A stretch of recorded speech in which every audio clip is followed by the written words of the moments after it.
สบายดีป้าลุงห้ามทูป้าลุงแน่เอ้ยวันนี้ก็น้าสาวเพิ่นก็ซื้อผักซื้อมีจะเพิ่นสิเฮ็ดเมนูหยังเนาะพี่น้องสิมาลาผักลังมีซอยสตรอเบอรี่ไอ้กังฟูแม่นมักเล่นโอ้แต่ละคนเอามักเล่นมาให้เบิ่งทูปลาลุงนะทูได้ลูกอันนี้คือทูแล้วเด้อให้เข้าใจตามเด่นดงดองเด่นดอง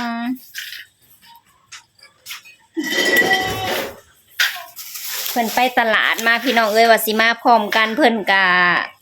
เป็นคนขับรถไวเนาะเพิ่นก็เลยแบบหยุดเขาขึ้นว่าสะโพงขับรถมากำลังขึ้นในใจโอ้ต้องขับทันเพิ่นแล้ววะแลบสว่าอย่าเฮ็ดแลบสว่าบ่ทันเนาะเพิ่นก็ขับไว้เติบ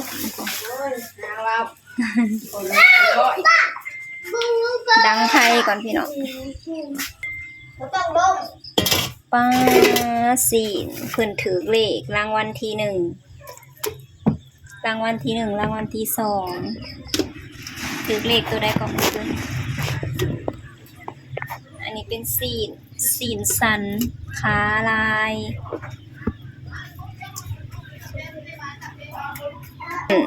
ซื้อมาแล้วโลนึงแล้วยันบ่อิ่มเพราะว่าญาติพี่น้องเพิ่นหลายเนาะ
ยังเกิดเอาเกิดมึงไปแทนนั้นกูว่าสิโทรมาประมาณ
แล้วพี่น้องเอ้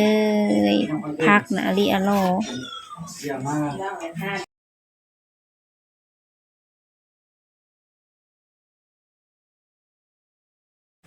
มาจากพี่น้องหอดขั้นตอนการซอยซีนเป็นตอนบางๆแล้วเนาะก็คือสะหงก็ได้ปิดเสียงเอาไว้เนาะเพราะว่าเสียงข้างนอกมันกลแฮงสะหงก็ย้าน FC เพิ่นรำคาญเนาะเสียงแบบเสียงน้องเสียงละน้องนั่นแหละเนาะ2คนพี่น้องก็หยอกกันเสียงอ้องแองอ้องแองอยู่ก็เลยว่า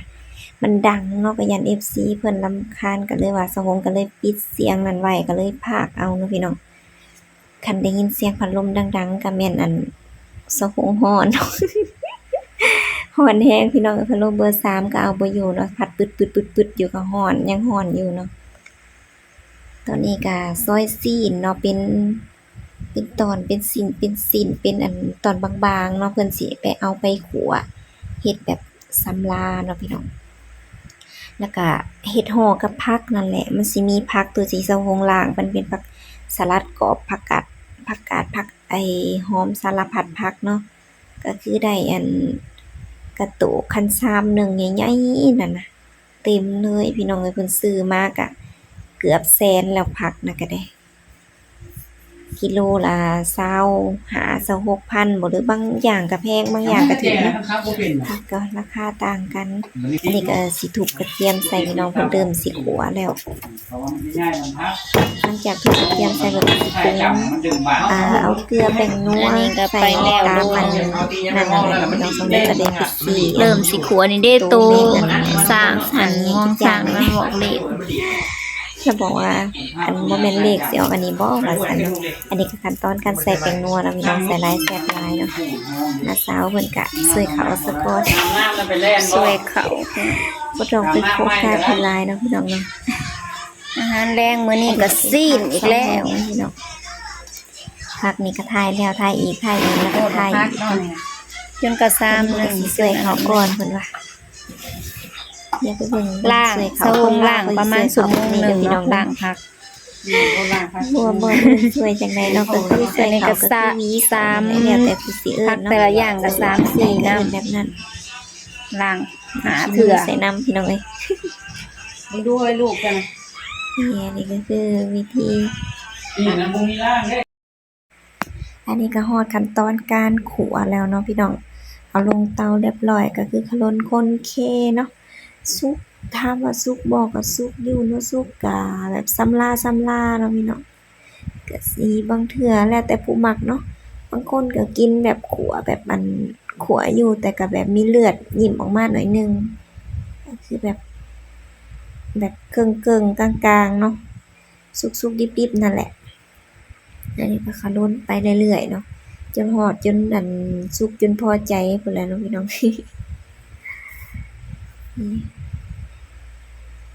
กลิ่นมันก็สิหอมๆซีนนี่ก็เป็นซีนแบบ อัน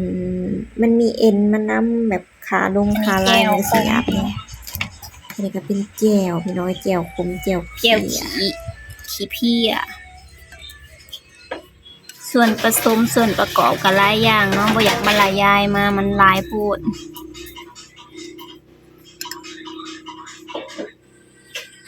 แล้วก็กินห่อพันกับผัก อันนี้ก็ผักนี่เฮ็ดอันห่อพันผักเนาะผักสลัด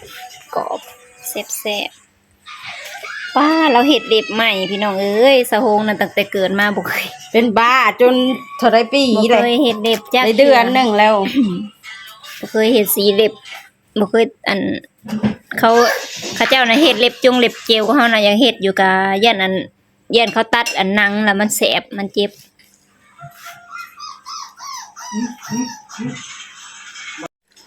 ฮอดตอนกินแล้วพี่น้องเอ้ยมาเด้อกินข้าวนํกัน เนาะเฮ็ดคำยังไง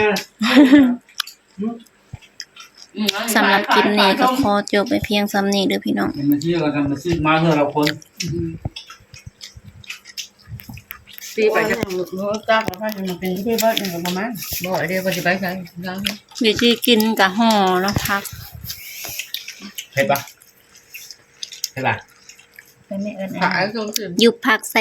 ส่ยุบซีนใส่ผักแล้วก็จุ่มแจ่วแล้วก็งับเข้าไปเลย กินไป